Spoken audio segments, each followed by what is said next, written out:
morning. It is Thursday, January 8th, 2015. This is your morning edition on I-24 News. Coming up later today, terrorists kill 12 employees, journalists of a French satirical magazine. A severe storm batters the Middle East.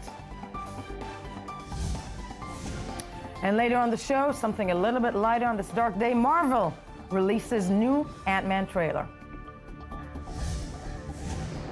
Good morning, I'm Yael Levi. We begin with yesterday's heinous terror attack in Paris, France. Masked gunmen stormed the Paris offices of a weekly newspaper that caricatured the Prophet Muhammad, methodically killing 12 people yesterday, including the editor, before escaping in a car. It was France's deadliest post-war terrorist attack. Overnight, one of the suspected assailants turned himself in to the police, though the hunt continues for two others. French authorities published a photo of the wanted men, brothers Saïd and Sharif Kouachi, shouting Allah Akbar as they fired. The three men also spoke flawless, unaccented French in the military-style attack on the weekly newspaper, Charlie Hebdo, located near Paris's Bastille Monument.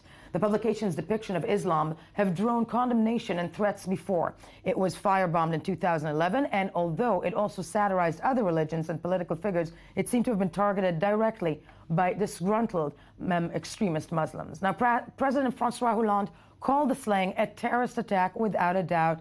He said that several other attacks have been thwarted in France in recent weeks. Fears have been running high in France and elsewhere in Europe that jihadists returning from conflicts in Syria and Iraq will stage attacks at home, and sadly, this seems to be happening.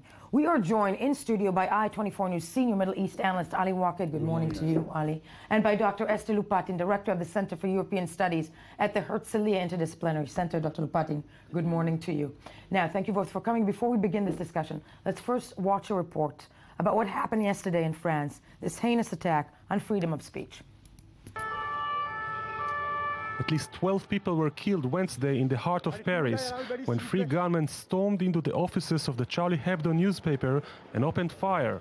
According to eyewitnesses, the terrorists were masked and carried AK-47 rifles and rocket launchers, shouting Allah Akbar, or God is great, and we have avenged the Prophet, as they carried out the brutal attack. Soon after, the suspects fled the area in a hijacked car and headed towards the Port de Panthée metro station, where they abandoned the vehicle and disappeared.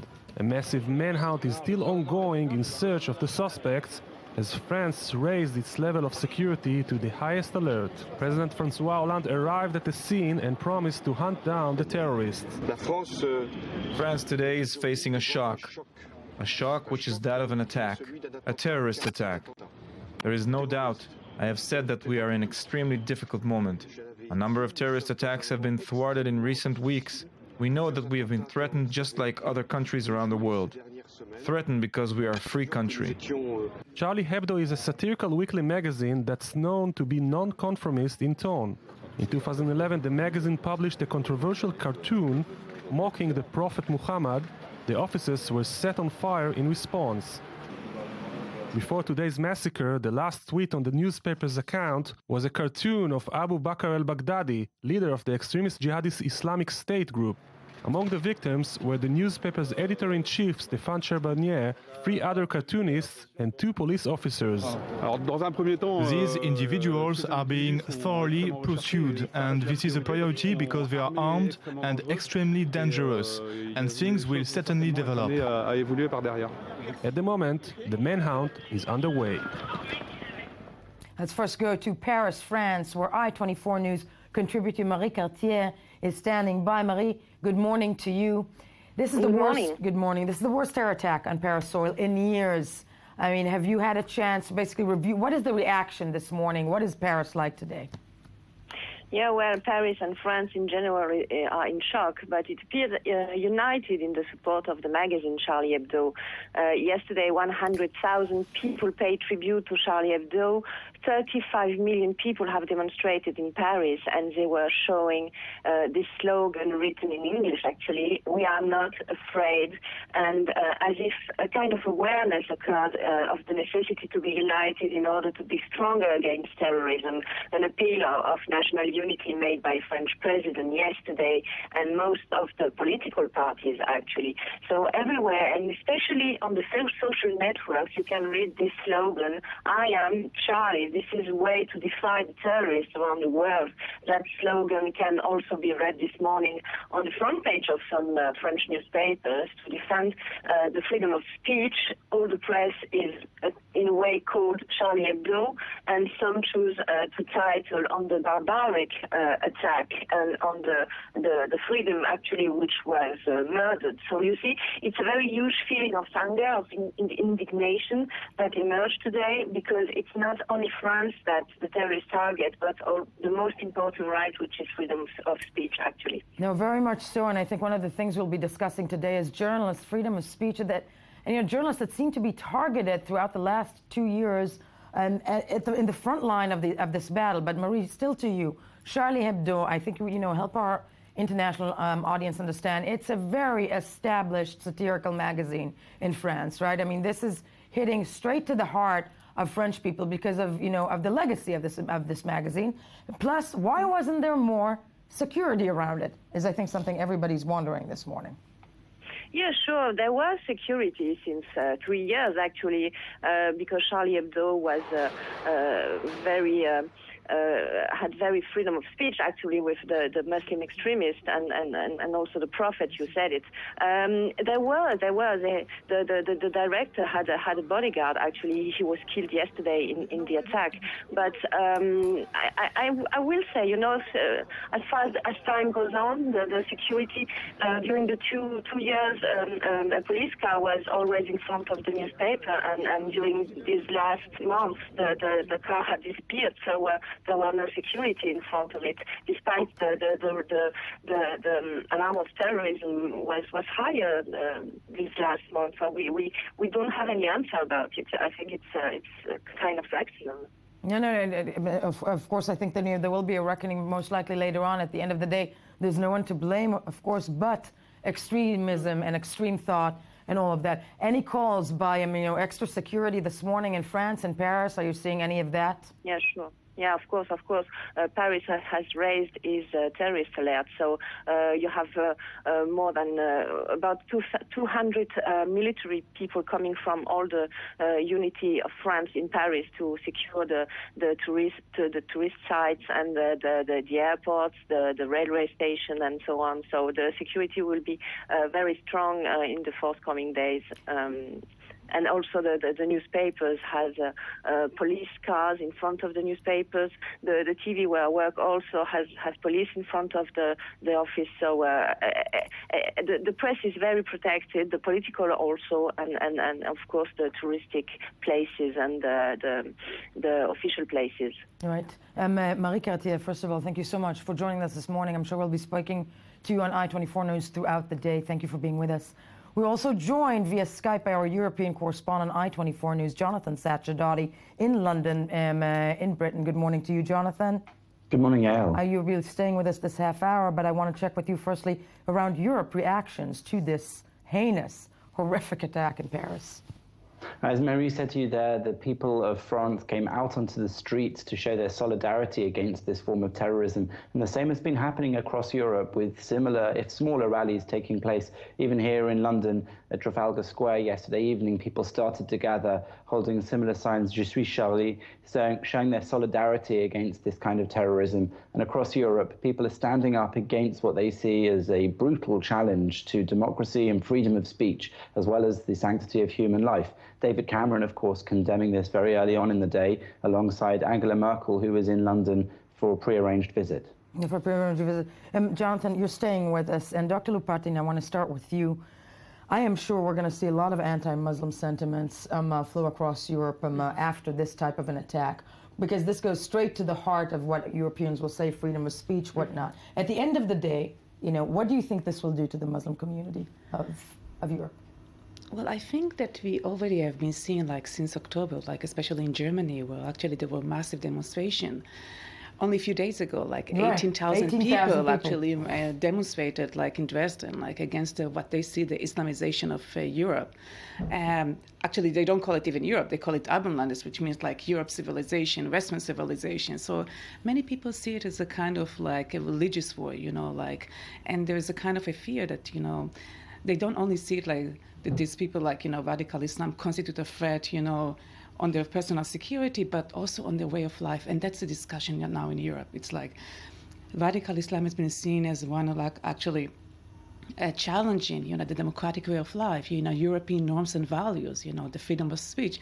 And we've seen it before, you know, we've seen it actually 2005 in Denmark. I mean, like 10 years ago, when actually the Danish newspaper, like, published a caricature about Muhammad. And we saw demonstration, you know, all over the Arab world, and the boycotts of Danish products. So, I mean, that's something that I think that it seems to me the demonstration and the protest against Islamization of Europe is going to start. I mean, like, it started in Germany, the Germans are terrified, and I think, but eventually we will see it more and more. And we've started to see it in the recent election of the European election. You know, in May 2014, there were elections. Right. And we saw that in France, for example, 27% of the people in France voted for Le Pen. And I think that eventually Le Pen is likely to gain more power. And not only Le Pen, like we've seen it also in Britain with UKIP and Nigel Farage, you know, also gaining something similar, 27% of the vote. In Germany, Alternative for Deutschland. So I think it seems that the mainstream parties in Europe are going to lose power, and more Eurosceptic parties are likely to gain more power. Are likely to gain more power through that. Ali Rocket, I'm glad you're here with me, because I think the agenda when it comes to the Western world, Nicholas Kristof of the New York Times this morning wrote a very interesting line saying that this attack in Paris happens and nobody thinks this is a disgruntled Christian. Nobody thinks this is a disgruntled Jew. They immediately think, you know, it's Muslims. What is happening? But these are French Muslims. These are not people, I mean, as far as we know, these are not people who are back in Iraq or Syria, whatnot. I mean, where is this heading for the Muslim community of Europe, in your mind, when it comes to actions like this that then are lumped together to the entire community?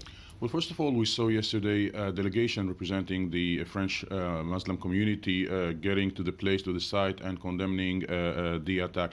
Among Muslim and Muslim intellectuals and Muslim preachers, there is a whole discussion whether Muslims who live in Europe should be ambassadors of Islam, of the positive and moderate Islam, or others who think that the Muslims in Europe should play an active role and try to influence the continent towards Islam and Islamization. And we could see yesterday the debates between those two groups, those two preachers.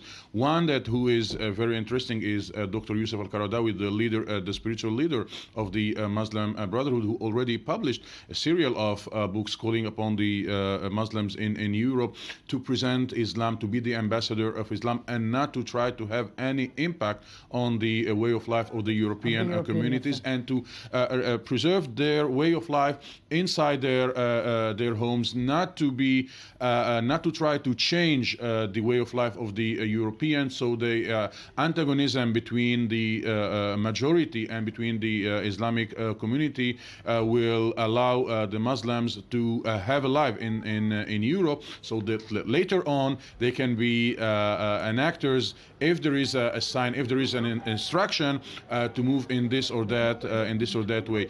It was very sad to see that in some website, in some medias even, was not a hidden satisfaction of this attack. Not of the fact that people were killed, but the fact that this magazine that humiliated the Prophet was targeted. And it was very interesting to see the discussions.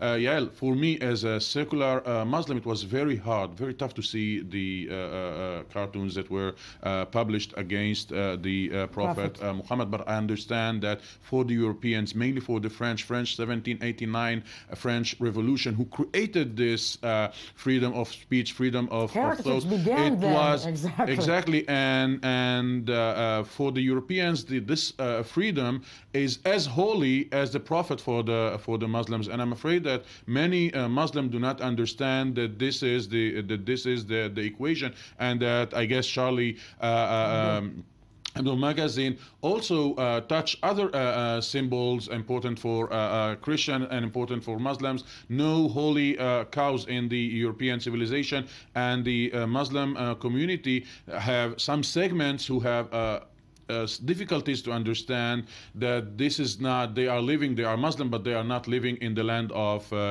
Islam. But it was very interesting to say, the discussion yesterday, people said wherever there are Muslims, it should be the land of Islam, and jihad should take place there, and others who say that the last thing we can say about the attack yesterday, that it brought some service to the Islamic cause. And that's exactly it. If it's not bringing them service, it is turning the community of Europe against the Muslims who live there. Jonathan Sachadati, I'm wondering out loud with you, first of all, the reactions this morning in the press around Europe. What are the reactions to that attack? This does feel for Europeans, especially for the French people, like they're 9/11, so it seems. The press have been almost unanimous across all of Europe, with front covers set aside entirely for this story, either as many here in the United Kingdom have done, with that harrowing picture of the policeman on the pavement, his hands in the air, pleading not to be killed, and then those two killers shooting him without even breaking pace in their running, or entire front pages stating Je suis Charlie, in their solidarity with Charlie Hebdo, the magazine, after the killers declared that they had killed Charlie as they were heard leaving the scene of the crime. So it's pretty much unanimous across Europe that the press is standing up against this, saying that they, in fact, will be made stronger, not weaker, by this sort of attack on the freedom of the press and the freedom of speech. And the same is true of the citizens and the leadership of all the different nations of Europe, as far as one can tell, surveying the newspapers and the news wires this morning. People are adamant that this should not weaken Europe, and it should not weaken this absolute resolve that democracy, freedom of speech, and freedom are the key factors which make Europe what it is, which make European countries what they are, especially in France, where this separation of religion and state is such a key, fundamental part of their society and their culture. It's almost ridiculous to them to imagine that these sorts of things are happening now with some increased regularity. And that's an important thing also for us to note, that this is not an isolated incident in France. Over the last month, even week or two, there have been increasing so-called lone wolf attacks, as they were originally labeled. But, once you have a series of these sorts of attacks taking place, it's harder to say that they're not part of a concerted, at least, trend that is taking place. And we saw even the arrest of the man who had the gun believed to have been used, this is last June, in that killing of 4 people at the Jewish Museum in Brussels. We had over the last few weeks across different parts of France, different incidents where Islamists were believed to have taken part in attacks. And we also had yesterday word from the French, as soon as this had happened, as soon as this news had broken of the Charlie Hebdo attack, that there had been other foiled attacks also taking place. So really, France is in the throes of some sort of tidal wave of these sorts of attacks, as far as one can talk of such a thing. And the whole of Europe is on alert for these similar attacks taking place elsewhere. But as you mentioned, lumped together as lone wolf attacks, but sadly seeming to be a trend. It's not just Europe, it's reactions that came from leaders all around the world, specifically, also in the United States. And of course, here people chimed in. Let's have a listen to what the American President Barack Obama had to say in reaction yesterday. Really, everybody was trying to show their support for France. Let's have a listen to what he had to say. For us to see the kind of cowardly, evil attacks that took place today, I think reinforces once again why it's so important for us to stand in solidarity with them, just as they stand in solidarity with us. The fact that this was an attack on journalists, attack on our free press, also underscores the degree to which these terrorists fear freedom of speech and freedom of the press. But the one thing that I'm very confident about is that the values that we share with the French people, a belief, a universal belief in freedom of expression, is something that can't be silenced because of the senseless violence of the future. Of course, Israeli Prime Minister Benjamin Netanyahu himself had several words to say. And let's have a listen to that before we break that one down. people of Israel send their condolences to the people of France over the brutal act of savagery in the heart of Paris today.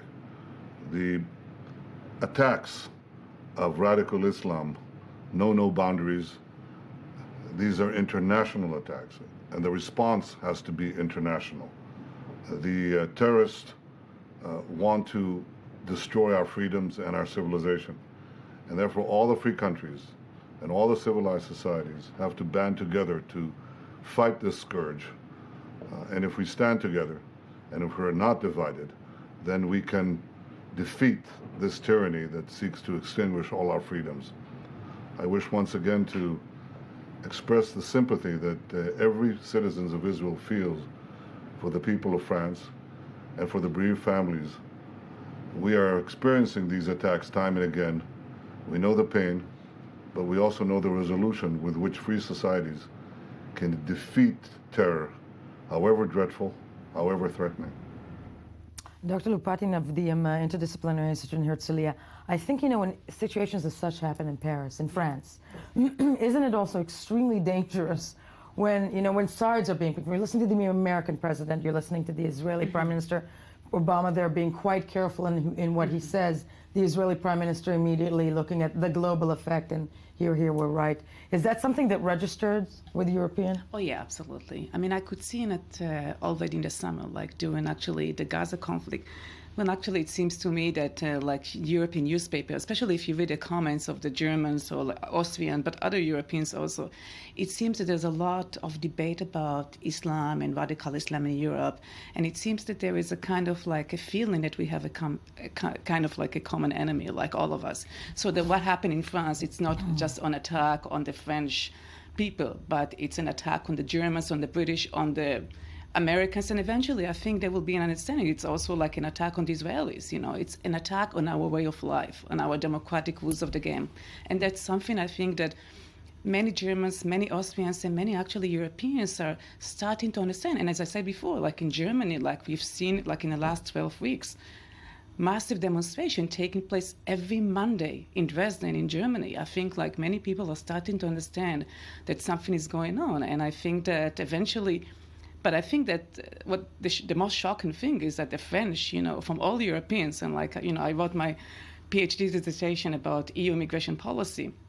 And if you compare the French immigration policy, to the Germans or to the British, they were by far the most liberal one, like the citizenship law or family unification laws, even like the admission of refugees.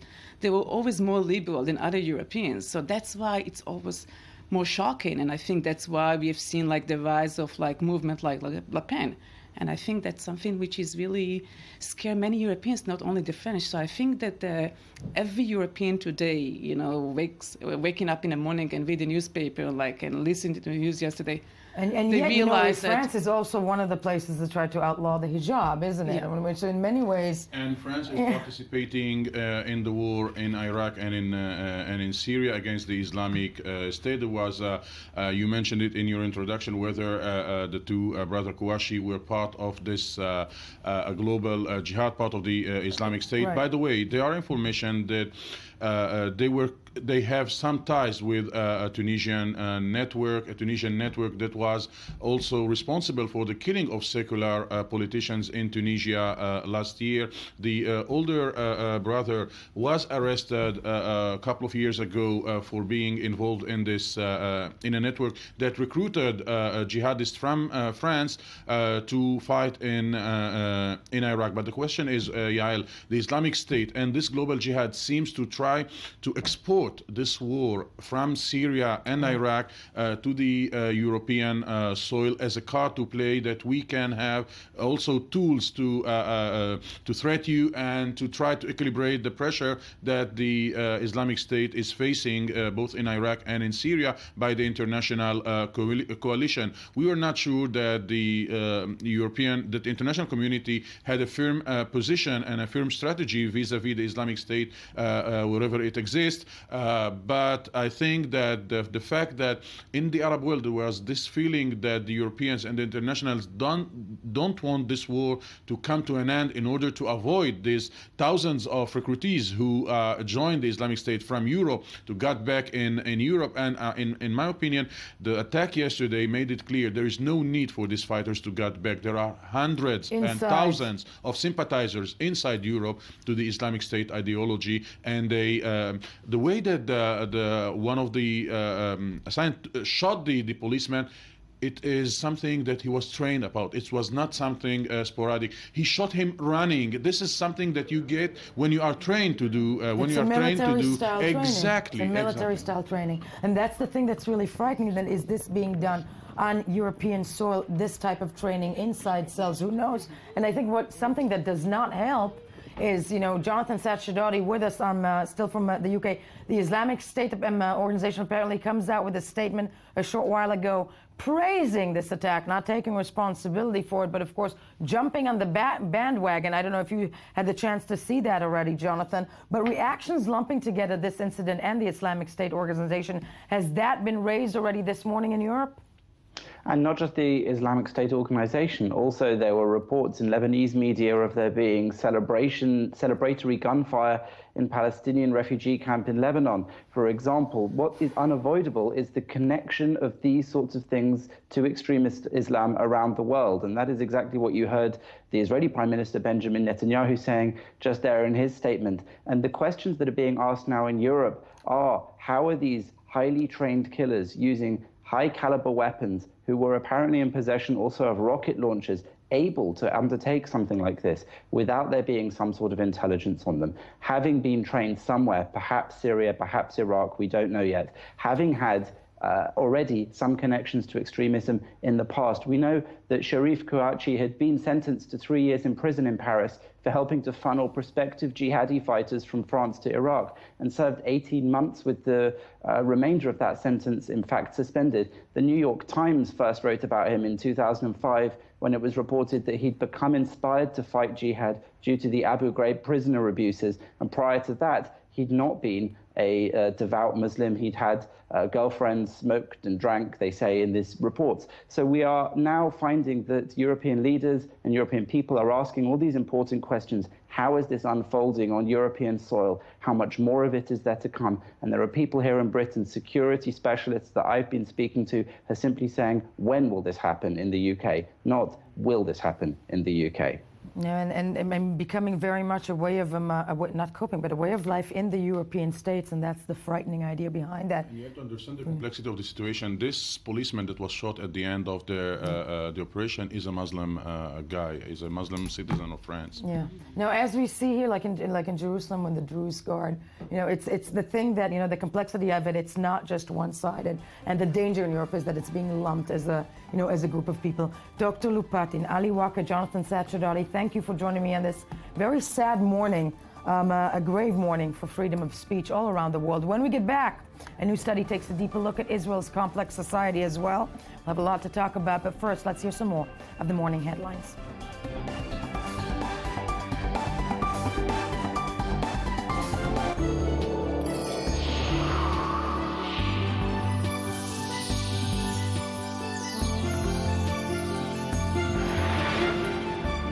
Welcome back. Morning edition, I-24 News. It is Thursday, January 8th, 2015. A very sad morning, I think, for journalists world-round, in many ways. For freedom of speech, as we've said, we've touched on the horrific attacks in Paris, France. In the course of the first half hour, this is the time to say hello and good morning to Tony Grant with the news you missed while scanning the headlines. Hi, well, good morning to you. Bleak morning. Very Actually, let's start with the bleakness. Yes. Right outside our viewing area here. The Middle East storm, torrential rain, snow in areas. Jerusalem continues with a break right now, but again, this is something that has been snafuing travel plans, complicating the lives of refugees in certain areas which are already downtrodden, to say the least. We're looking at, this is the storm dumped snow. This is Jerusalem? I think that's a picture, actually, of, I believe, a refugee camp that's in Lebanon. Refugee camp in There's a ruined village. Wow, yeah, that's very, very sad. had. Just to give you an indication, higher elevations, of course, from snow, very difficult getting relief supplies in there too, just complicating those efforts all even around. further. No, and it's indicative of how terrible the plight is of the refugees. It's been also the topic of discussion, this weather, all around the region. Yeah. And I think everybody. It's a whopper of a storm, It's a whopper and we haven't seen the end of it yet. I don't think. We haven't seen the end, and not only that, we even have somebody in Jerusalem braving the elements. So let's go live to Jerusalem, where Times of Israel. Speaking of Times of Israel, reporter Ilan Ben-Zion has the latest on the storm ravaging the region for the past 2 days. Ilan, good morning to you. You're in Jerusalem. Has it been completely locked off? Hi, Yael. It hasn't been locked up entirely. The roads to and from the city are actually back open, and all of the roads within the city have been cleared of snow. I'm sure you can see behind me what people expected to be a white Jerusalem this morning has mostly melted. The weather right now is just hovering above freezing, and it's pretty bitterly cold, but rain is falling now, and most of what was on the ground has melted. There's both a sense of disappointment and relief at the fact that the storm, which was expected to dump significantly more snow on the ground here in the capital, simply didn't come about. Is not doing the same. Really quickly to you, I'm just wondering. People were expecting that it would be much more like. Sorry, go ahead. No, people were expecting, people were packing shovels, and that's the thing. A little bit of disappointment there, I'm assuming, right? I mean, there's more of a sense of relief that it wasn't a repeat of December 2013, and I think that City Hall was a bit more prepared from this time. Snowplows were out in the street starting from yesterday afternoon, clearing away snow from the major arteries, and there's a sense that better to be more prepared than underprepared for something like this. And in the end, even though it was a bit of a bust in terms of a blizzard, it's probably better that way. Ilan Ben-Zion, most of the capital was with power and had no problem. Ilan, thank you so much for joining us this morning. Ilan Ben-Zion, Times of Israel from snowy Jerusalem. Okay, Tony, yes. Well, dark winter tales, of course, the attack in Paris. So just if we could take a sort of a quick kaleidoscopic view of some of the headlines which started to break, of course, as soon as the word of the attack sort of made the headlines.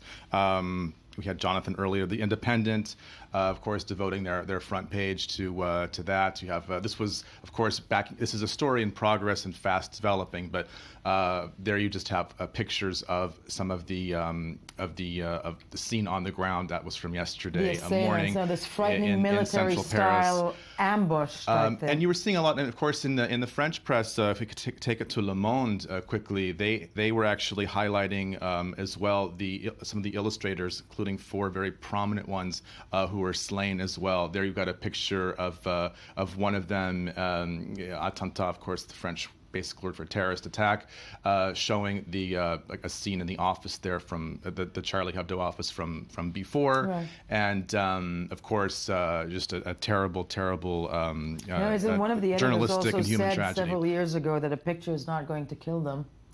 And he's one of the victims of this terrible attack. This is let's look at Le Figaro, which is a right-leaning paper. Nicolas Sarkozy, who of course saying French democracy itself is under attack, and then a scene of the French ambulances on the scene there. Again, let's go to Bloomberg. We're seeing more of these kinds of headlines coming out from yesterday and today, asking is the attack linked to a novel of France under Islamist president? It might be too soon to be asking these questions, or maybe not. We talked about the inflammatory book of You brought that to Michel our attention Houellebecq. actually just this week, the Michel Houellebecq very, very anticipated and inflammatory. Which hit bookstores on Wednesday, and it was widely known because this author is kind of like the Salman Rushdie of France, and he's a gifted writer, controversial, very much say so. the least. Yeah. So was this sort of adding to the atmosphere, which may have made fertile ground for this kind of devastating attack? Don't know, but people in the press in France. In the United States are asking, is there some kind of link there? We don't know. We just don't know at this point. No, we don't know at this point, but it's, valid points when it comes to, it goes to the core of the point where that France, the cradle of democracy, you know, the birthplace of democracy, if we're looking at the French Revolution and freedom of speech in so many ways, that something like this, be it freedom of speech of writers, freedom of speech of caricatures, whatnot, this is going to hit them harder than anybody else in Europe in many ways. Yeah. And the fallout from this is going to be, you know, I think that's something that we're going to be watching in the next couple of And weeks. we'll get to some of the social media reaction later on in the show. But in Definitely. the meantime, yeah, I mean, you know, the French press, of course, is very the culture of satire in France is something that is exactly. Is also it's really something fabulous. that was born, born yeah. with the French Revolution. The sense of humor, the French sense of humor, is it can be dark. But it is a sense of humor. Yeah. And this is going to be something that is talked about much more to come in the days ahead. Again, we have a picture there of what the book looks like. It's called Soumission, the French title, Submission. This is carried in Yahoo News again. Questions being and it's asked. Actually, I mean, the story behind it is the submission of his main character, a Muslim. An Islamist political party carries the day in the elections in France. You know, it's one could say actually that it's the opposite of Islamophobic. Again, but it's controversial. So, you know, coming at this time. Taking it back just briefly to, to Israel. Did you know that the Swedish foreign minister has shunned Israel after recognizing Palestine? This made the news as well. This is coming after that flap between Israel and Sweden. Nothing to do with IKEA. Yes. Nothing to do with IKEA. Yeah. And also we have, let's see, a defense news reporting that France is going to be deploying an aircraft carrier to the Persian Gulf in the Islamic State fight. And interesting timing. Now, this has nothing to do with it. Nothing to do with that, but many people are saying that it is that type of, you know, the fact that France is part of the coalition forces that are fighting ISIS in the Middle East. France puts itself out there, you know, we have to say, you know, and but so does the United States. Yes, and the thing is, you know, this story is very complicated. Tony, all the time we have this part, but you are with us again, second show, and we'll be touching on the web reactions to this horrific story. Stay with us, though. Thank you. Speaking of democracy, earlier this week, the Israel Democracy Institute released its annual democracy index, an in-depth poll-based study that provides a snapshot of Israeli society. As Israel heads to March elections, the study offers an insight into what citizens will be thinking when going behind the curtain to cast their ballots. The findings aren't particularly flattering, especially when it comes to public perceptions of state institutions. Now, to get a better grip on what the numbers mean, we are joined in studio by the IDI's academic director, Professor Tamar Herman. Professor Herman, thank you for being with us. First, let's watch the following report by Gabriela Weiniger about this report. Let's take a look. How proud are you to be Israeli? It seems the majority feel very much a part of the state and its problems, with only 13% of Jews and 34% of Palestinians in Israel not proud at all to wear the label. Good news, then, for the nearly half of all respondents who think the situation in Israel is going well. A large majority of Israeli Jews trust the institutions they rely on. Above all, the Israeli military, which may explain why a considerable share of Jewish respondents are ready to forego human rights when it comes to preventing terror attacks. And why the majority of Jews think, to safeguard Israel's security, it is permissible for the state to monitor citizen action on the internet. In support of a recent initiative to anchor the Jewish nature of the country, the percentage of those ascribing greater importance to the Jewish component over the democratic one rose to the highest level yet. But what of public faith in the government? It seems the overwhelming majority of the public believe politicians look out for their own interests far above the needs of the people. Israeli President Reuven Rivlin addressed the decline in public confidence, saying it may mean the death of democracy.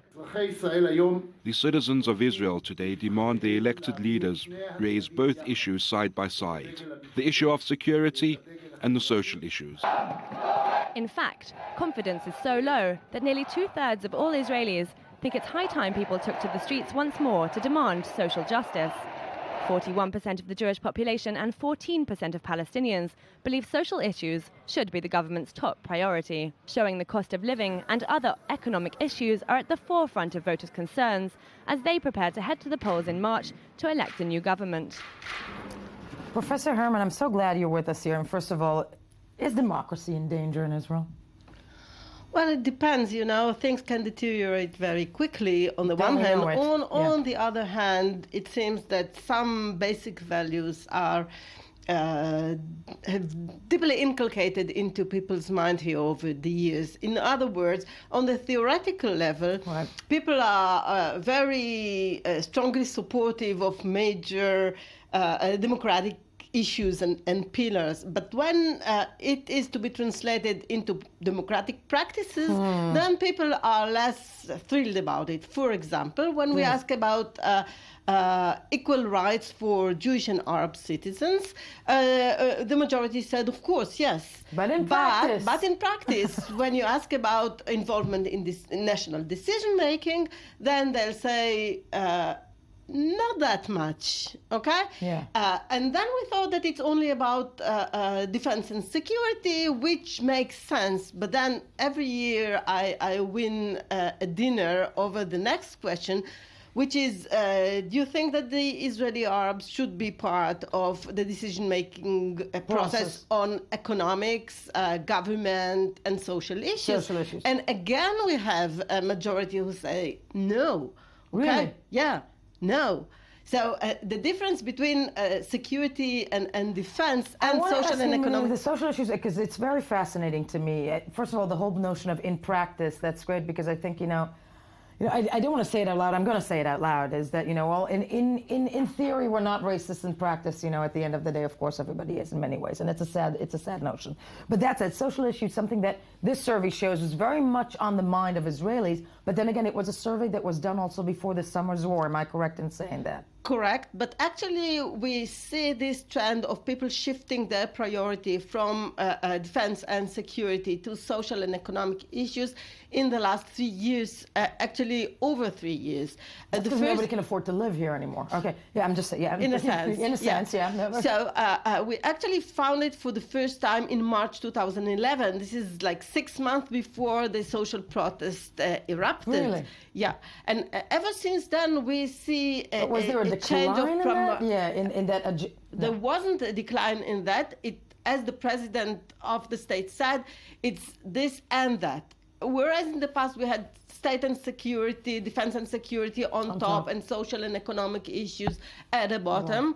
Now it is not exactly the same, but people are demanding to get answers on two fields at the same time, and I'm asking this because I'm looking at the coming elections, and I think exactly the $1 million question is that when an Israeli walks into the voting booth, people say that it always goes towards security rather than social issues. But because and day after day we're hearing that the social issues in this country are going down the drain. People have the 1.8 million people below the poverty line, whatnot. But are these social issues becoming to the point that it's that important to Israelis? Is that something the survey showed? It is not necessarily a result of the actual economic and social situation. It is awareness. And the awareness has been growing in recent years to the fact that social and economic matters are part of national security, actually.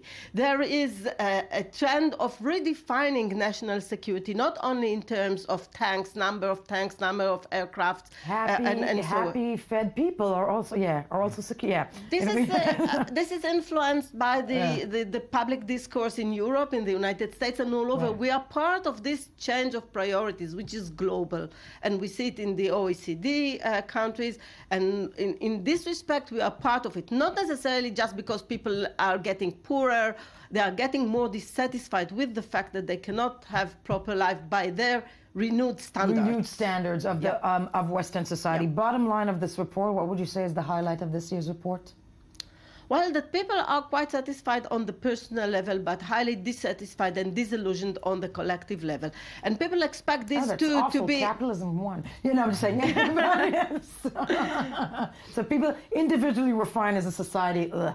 Okay, on that happy note. Professor Herman, thank you so much. Fascinating stuff this morning. Tony Grant, of course, thank you. And we will meet again the next hour. When we get back, author Eldad Beck's new book examines Germany, a Germany that you thought you knew. A very, very, very apt story this morning. Do stay with us. First, let's hear some more of the morning headlines.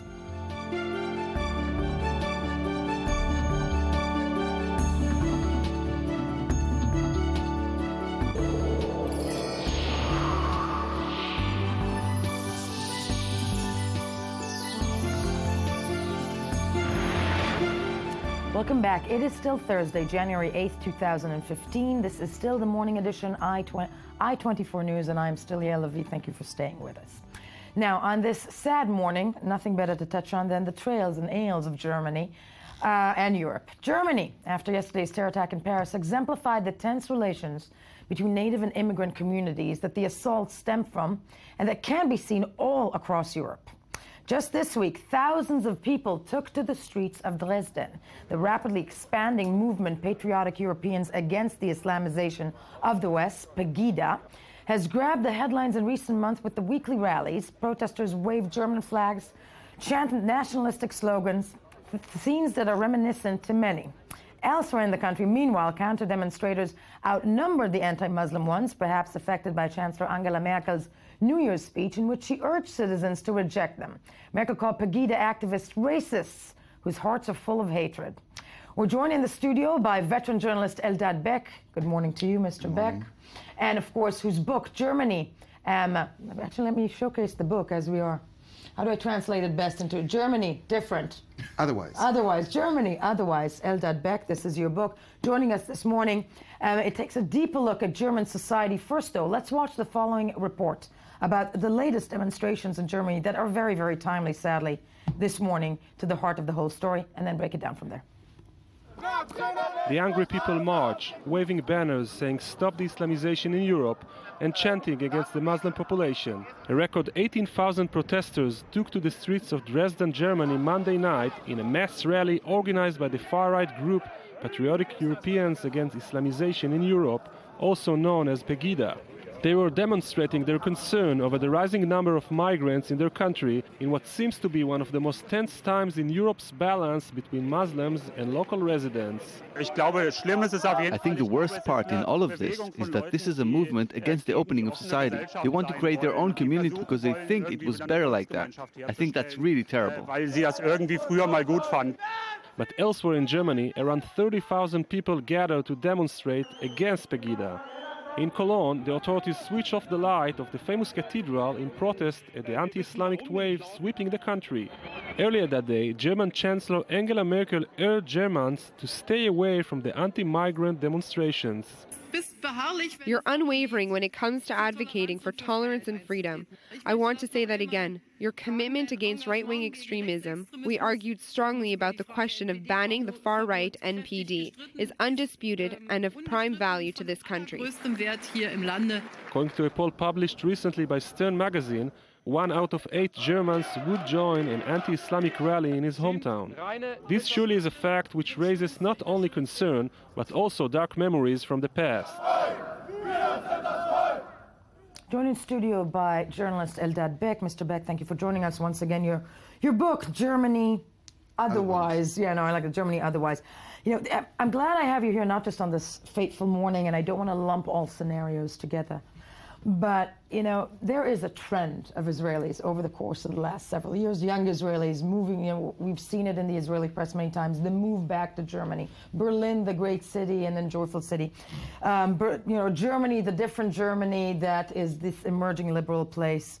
You beg to differ otherwise, I would say, right? You think that Germany has not changed, and actually the rise of the fundamental extremism against smaller minorities is actually on the rise.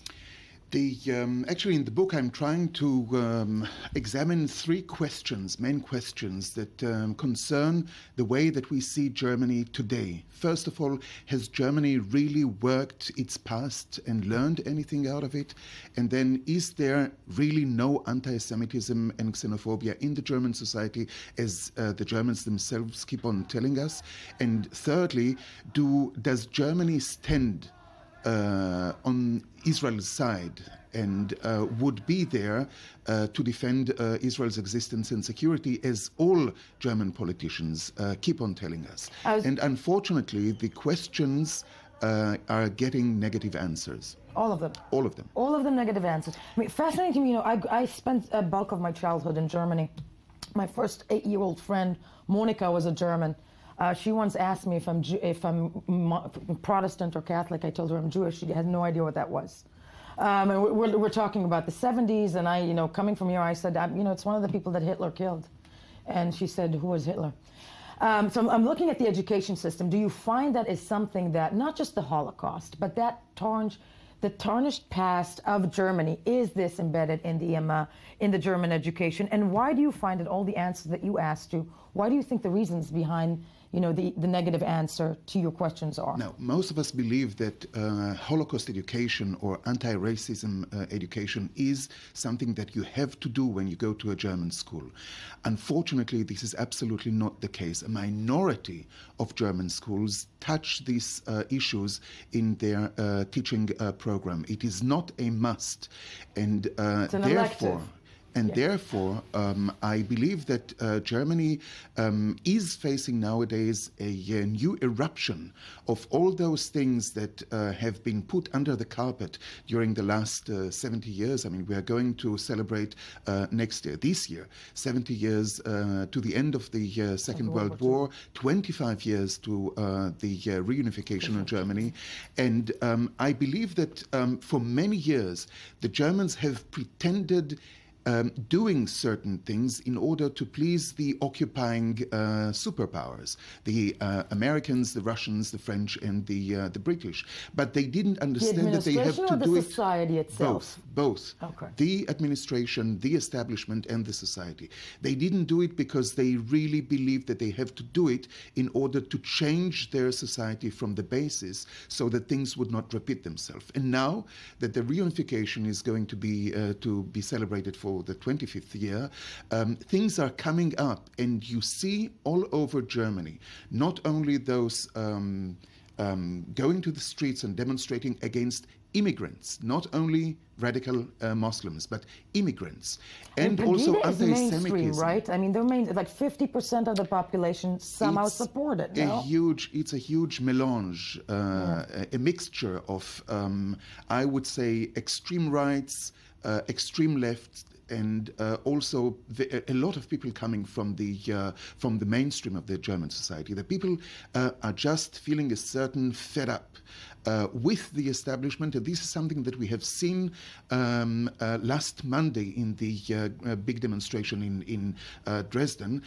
We have to emphasize the fact that these demonstrations have been taking place for the last 3 months.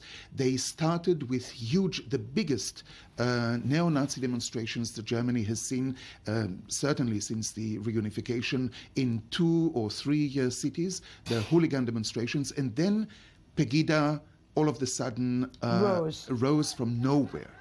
And so they are representing something that is much more reflective. It would be absolutely wrong to judge them as being neo-Nazi or extremists or racists. It's something that is coming from within the German society, and something that if I would be a member of the German government, I would be extremely worried, because the demonstrators last Monday were calling for Chancellor Merkel to go away. They were accusing the government of not listening to what the people is saying, and these demonstrations are getting bigger and bigger from week to week. Terrifying notions. I want to ask you real quickly, because you and I had a conversation outside of the studio. You said a line that I think everybody's feeling this morning. You said, Europe is falling apart. How so? Europe is falling apart because Europe became too big too fast, and Europe is not able to integrate so many problems with so many social and economic problems. And I'm not talking about Bulgaria and Romania nowadays. I'm talking about a country like France that is falling apart economically, and that hasn't been dealing with very urgent social problems that it had, as we have seen yesterday. The whole issue of integrating immigrants that are now the 3rd and 4th generations in the country. Yeah. And this is something that Europe has been hiding for many, many years. The European Union is selling itself as a moral power, fighting for human rights and for solidarity, while as within the members' country, the countries members of the EU, all those problems are getting bigger and bigger. I mean, just look at what's happening in Hungary in order to see that the EU is not at all reflective of the situation of the countries members of the Union. On the ground. Eldad Beck, fascinating stuff this morning. Thank you. Do stay with us in studio.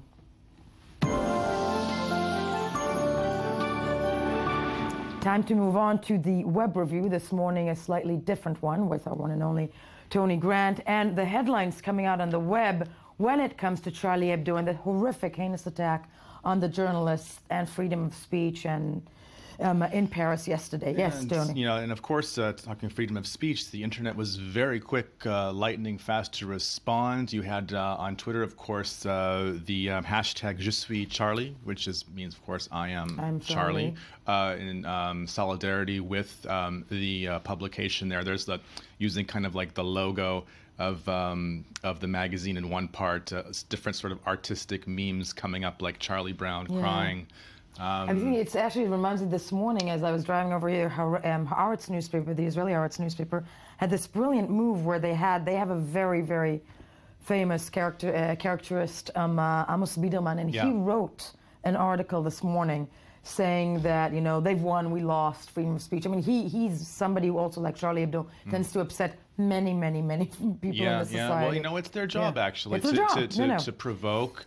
It's called freedom of speech. It's called freedom of speech. In fact, the Telegraph ran an article about cartoonists and solidarity. There's one illustration there, extremist-approved cartoon, and you'll notice it is There's blank. There's nothing there. Yeah. And you know, around the same time, you know, the Charlie Hebdo website itself went dark or went white, understandably so. Of course, it's mainly known as a paper publication. Right. But again, you were seeing I don't all think these we realize how established what an established part of the French society it is. Charlie Hebdo. Also, people, there's another very famous French satirical newspaper called Le Canard Enchaîné, which also has a lot of caricatures, not as controversial as Charlie Hebdo, but they really, you know, in terms of, they push the buttons of all the political figures are always roasted, cultural things are, you know, tropes are skewered. It's part of, like we said before, it's part of the culture, and it's something that,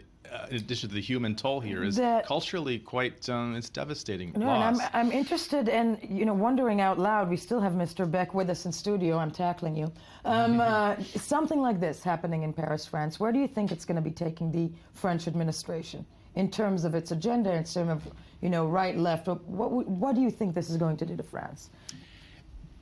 We'll see that definitely in the coming election. I mean, we've already seen the situation of the position of Le Pen getting stronger and stronger in the European elections, and I believe it's going to be translated also in the general election that we are going to have soon in France. The French, as many other Europeans, are really, really getting to a situation where they're saying our country is being stolen. We do not feel any more at home, and something has to be done about it. And the fact that the political establishment, left and right, has been doing nothing in order to stop this phenomenon, in order to integrate all these generations of already born in the country immigrants, is something that really should be tackled. Otherwise, I mean, we are in a situation in Europe where the extreme right has took over a monopoly on a subject that is touching every citizen of Europe.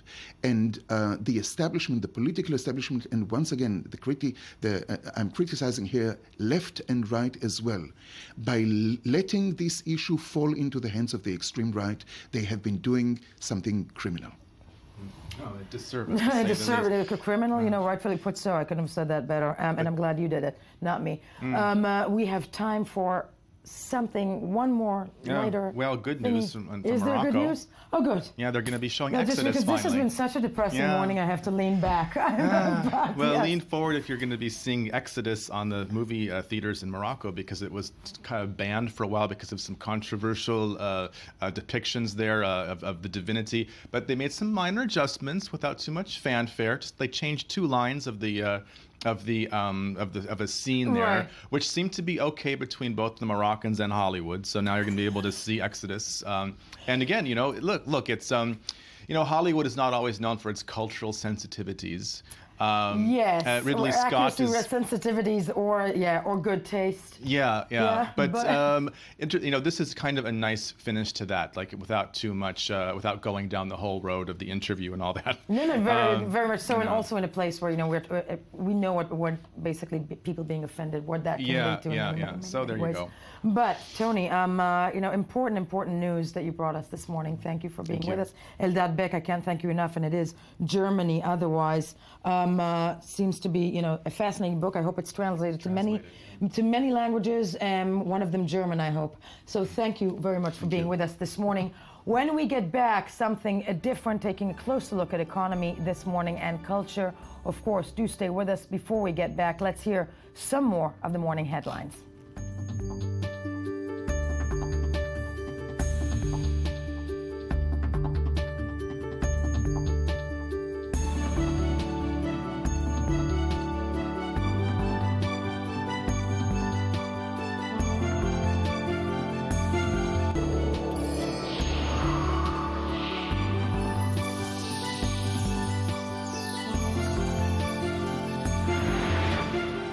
Good morning, I-24 News morning edition on this January 8th, 2015. A very sad and somber morning for freedom of speech for journalists all around after a heinous attack in Paris, France, where 12 journalists were killed in a commando-style attack on a satirical magazine called Charlie Hebdo. Everybody everybody around the world has been dealing with it this morning. We are joined, actually, from Jerusalem. Actually, we are not joined from Jerusalem yet. Coming up later, we will be speaking to a characterist in Israel who actually knew some of the slain people in Paris. But for now, let's start off with two of my favorite men. Don't smile like that. Yes, it is the time to actually go slightly lighter. Two of my favorite men. One of them being my favorite, that's not you. It would be you, Daniel. Well, good morning. Good morning, Daniel Roth of The Economy Magazine. Yeah, Daniel Roth of The Economy Magazine. I'm glad you two of you are with me because now I am moving to Michel Kishka in Jerusalem. Us three journalists here, my favorite men in studio. Michel Kishka joining me from Jerusalem. Michel Kishka is a renowned characterist, a renowned satirical characterist in Israel, who also knew some of the staff members at Charlie Hebdo in Paris. Michel, good morning to you. I want to ask you this to begin with. What happened yesterday in Paris, France, is that going to stop you from painting satirical caricatures?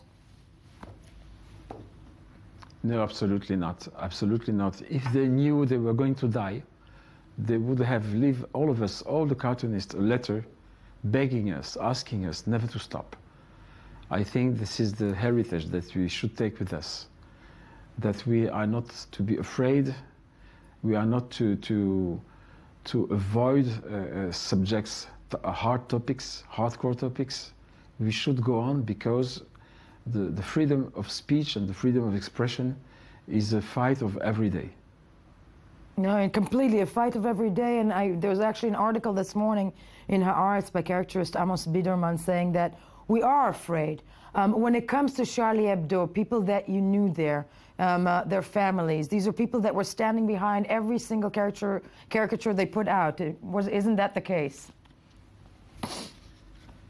You know, I know Amos Biderman, and we are colleagues, and I totally disagree with him. I think he's wrong. There's no other way to say it in a simple phrase. I think he's wrong, and I think that I never felt I'm afraid of anything when I draw. I'm conscious.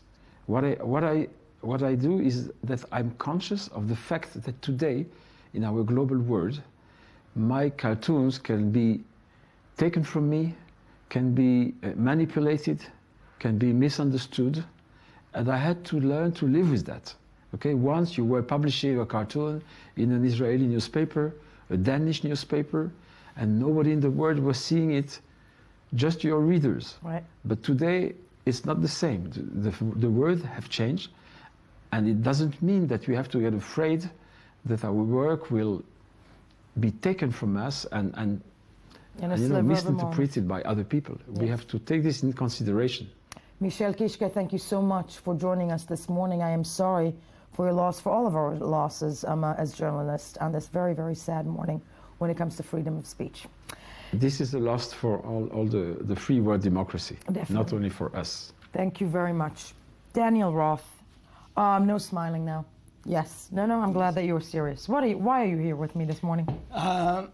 Well, we're going to lighten it up shortly. Yes. Because freedom of speech also means that we have to, say everything that's on our mind. I'll shut up. Go ahead. Yes. Absolutely.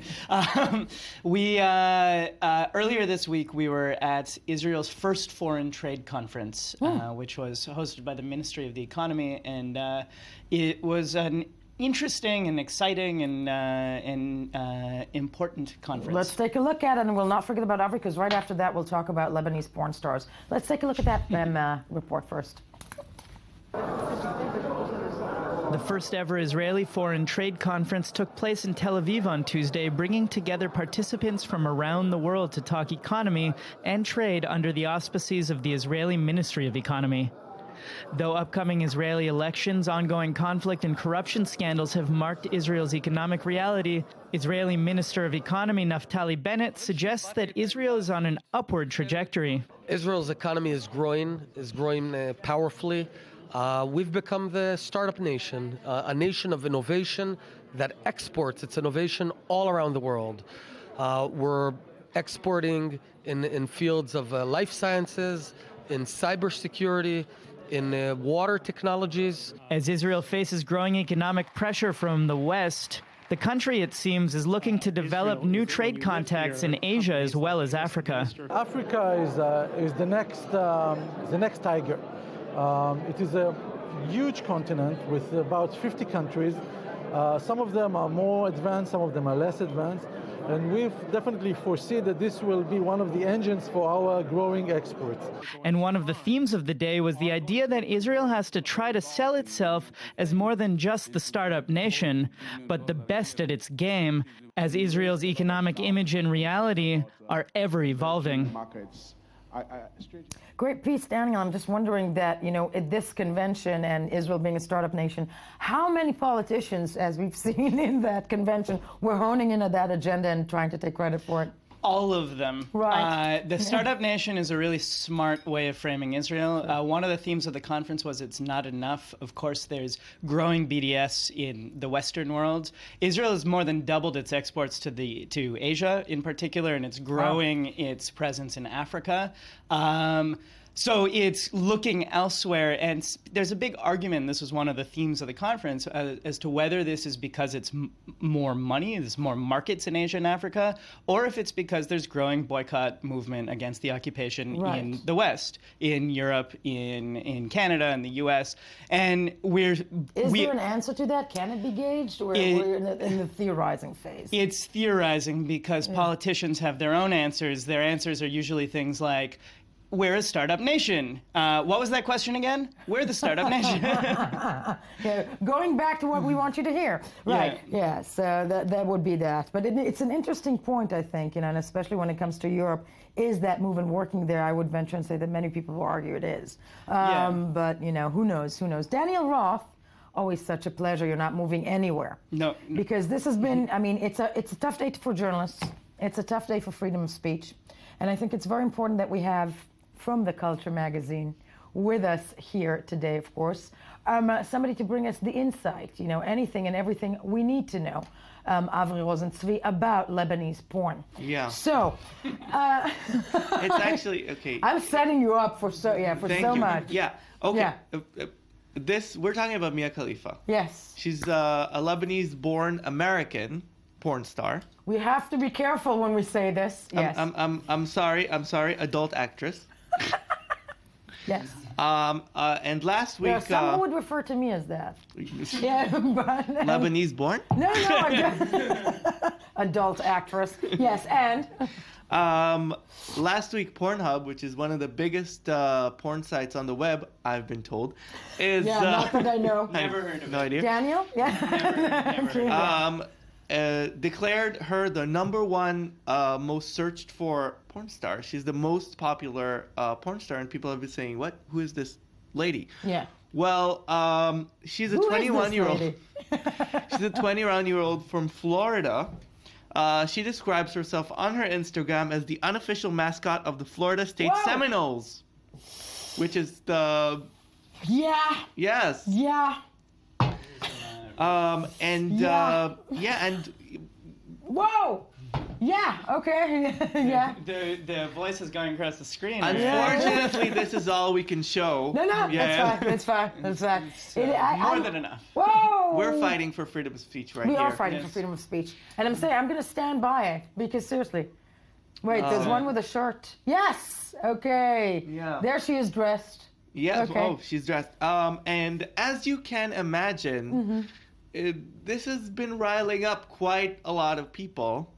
Really? Yes. Like who? Well, Lebanese men don't seem to like it very much.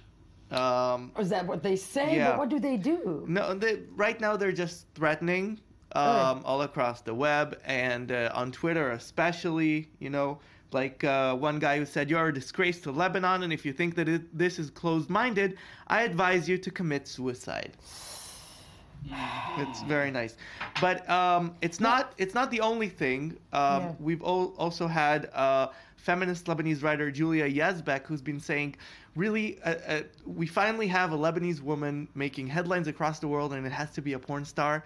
She says, "I would never think of telling her you don't have the right to do this. I'm just saddened by this." So that is the thing that's making headlines. Yeah, and I think but she that's is an okay sentiment, though. No, it is. So it's a sentiment because I mean, listen, being a woman and the fact at the end of the day, let's face it, whenever we make headlines, it's either because of something, you know, it will be something like that, or going against character and assuming the position of a man. Yeah. But yes, it's a valid sentiment, and I think, but especially in a morning like this. Putting aside everything we want to say about those pictures that I'm sure everybody here was enjoying, is that, you know, yes, the right to do anything and everything that you want. Yeah. It is the 21st century, people. Seriously, come on. I mean, But I'm saying banal things. She's doing everything to sort of draw attention to herself. She did a porn wearing a hijab. Really? Which people really did not like. Whoa, yeah. No, and that's putting her life in danger in many ways, I think. Yeah. But that's what we're talking about today, isn't it? That, it is. That's that true. that we're saying some people do something that's not harming anyone. It's just showing something, and that's risking your life. Or it's at worst harming feelings. It's it's a good way of putting it. It's, you know, what we're talking about. You know, people, we were just saying before coming into the studio that it's you know, we're living in a time where we still have to talk about that we have the right to do, to say anything we want, which is ridiculous. We shouldn't have to say that anymore. It's ridiculous, especially in the digital age of the web and the highway of information. That, you know, we are still talking about freedom of the speech when information is so available and you can't stop it and it's flowing everywhere. Right. And But you know, Richard Dawkins, one of my favorite atheist sort of supporters, he says, I don't know if it's original quote or he's quoting someone else, but he said... He's quoting God. No, he said what? He's saying, when did harming feelings become like an offense? Why is getting your feelings hurt such a bad thing? Such a bad thing. You're allowed to have your feelings hurt and be hurt, you know? It's called life. Yeah, you don't have the right to not have your feelings hurt. It's not a human right to not have your feelings hurt. Yeah. You can complain about feelings hurt, but you can't do violence in you response to. You cannot walk in and shoot down them and gun down them and gun down people. Fort and Sally, it's becoming a modus operandi around this world. And you know, and it's also a sad day when what we have to defend is like porn stars. You know, we're like, yeah, I'm defending this porn star. I know my husband at home would argue that he's willing to take that battle all the way to the end. You know, with a flag, he's fine. Yeah. But I cannot believe I just said that. Speaking of movies, Hollywood, real quick. Yeah, because we promoted it, Ant-Man. Yeah, or whatever that is. Yes. Ant-Man is the newest Marvel movie that's gonna debut this year. It's I need to be excited it's about this. It's a little known character. Who is he? It's a little known character. It's a little known character. Get it? Yes, thank you, Daniel. That was nice. We have a trailer. We have a trailer. Do we have time? Yeah, we have a trailer. Let's take a look at okay. a little an ant-sized. Yeah. Ant-sized. Yeah, let's take a look. Scott, I've been watching you for a while now. You're different. Now, don't let anyone tell you that you have nothing to offer. Second chances don't come around all that often. I suggest you take a really close look at it.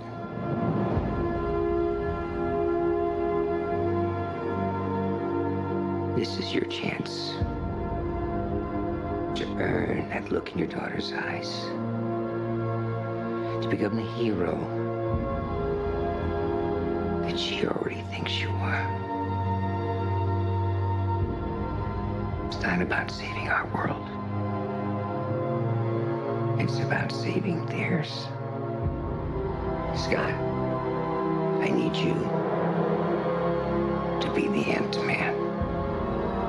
Or as I just said, oh my lord, that's Paul Rudd. It is Paul Rudd. Paul Rudd is now a superhero. He is a superhero. That's a tiny one. He's like, you know, a snarky superhero. Good. They don't show it in the trailer so much, but Ant-Man is a funny character. Oh, thank God for that, because I don't want Paul Rudd to all of a sudden, I'm going to save humanity. Yeah. You know, This movie had a long and arduous way to the screen. One of my favorite directors, Edgar Wright, was supposed to direct it. He had clashes with Marvel over artistic differences, and the movie has been taken over by another director, Peyton Reed, who's also a pretty good director. According to you, yeah. According to me, yeah. He did the movie Down with Love, and Down with Love that was a good movie. So the time that we have, I'm sad it wasn't the director you wanted of it, because I think that the world should be geared towards making you happy. I agree. I really do. Don't you agree? Without a doubt. Without a doubt. I love Daniel. Daniel Roth, Ami Rosentzweig, thank you for being with me this morning. Very tough morning. We made it happen. People at home, I-24 News, Morning Edition.